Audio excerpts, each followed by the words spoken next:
Welcome to Take 5, your 5-minute inspirational message from Solid Rock, Drogheda.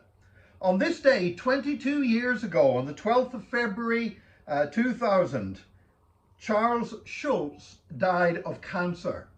Well, if the name Charles Schulz isn't very familiar to you, how about this? Charlie Brown, Snoopy, Linus, Lucy, Pigpen, the girl with the red hair, all of them, of course, characters in the Peanuts cartoons. And Charles Schulz died of cancer, and only a few hours after his death, his final cartoon strip of Peanuts appeared in newspapers all around the world. He'd always said that he believed that his cartoons would last longer than he would, and because even though he had been sick and unable to work for the last couple of weeks of his life, because he produced his material in advance, it just so happened that the syndicated comic strips with the newspapers, the last one was due to run on the 12th of February, and so was published just a few hours after his death. At its height, the Peanuts cartoon strip was published daily in 2,600 newspapers in 75 countries of the world.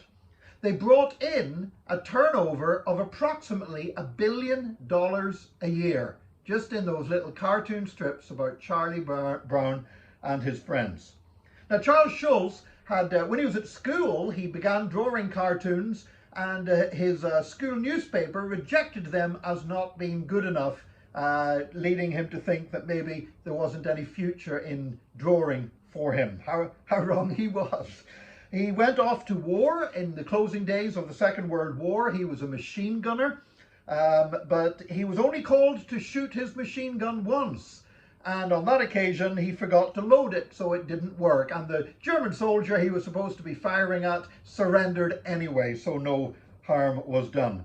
And then when he returned to the United States after the war and his mother died, he started going to church. He attended a church with a part of the Church of God with headquarters in Anderson, Indiana.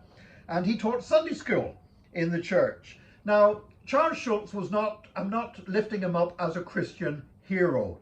His life was not perfect. He cheated on his wife, he got divorced, he remarried. He was often struggling with his belief in God and was not, by any stretch of the imagination, a faithful, practicing Christian for his entire life. But still, he always knew that God was there, and this was actually reflected in his cartoons. In fact, he used to say that the character Linus, with Charles Schulz, the characters in his cartoons, he identified with them very much. Charlie Brown represented himself when he was lonely and bullied sometimes at school. And Linus, the character Linus, was his spiritual side.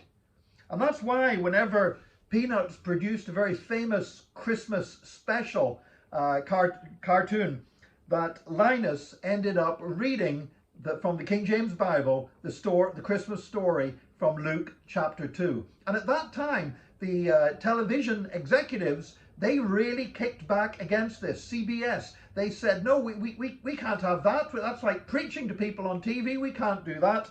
And Charles Schulz said, this is what Christmas is about. And if we're not going to say it, who will? And a guy called Robert Short in 1965 wrote a book called The Gospel According to Peanuts, where he used different things in the Peanuts cartoons to show how they illustrated truths in the gospel. And that book, The Gospel According to Peanuts, ended up selling over 10 million copies worldwide. I think one of the best things we can say about the Peanuts cartoons is they're like a mirror that is held up to human nature. We can see people's struggles, we can see people's doubts, we can see people's insecurities and also their triumphs. We can see their cruelties and their kindnesses, all portrayed through the exploits of Charlie Brown, Snoopy, Linus, Lucy, and all the rest of them. You see, if we're going to help people, and if we're going to give people the greatest help of all, which is to reach out to them with the gospel of Jesus Christ, then we've got to understand people. And sometimes something as simple as a cartoon strip like Peanuts can touch our hearts and can show us what is in the hearts of men. And for that, I thank God. May God bless you today. Join us again next time for another Take 5, your 5-minute inspirational message from Solid Rock Drogheda.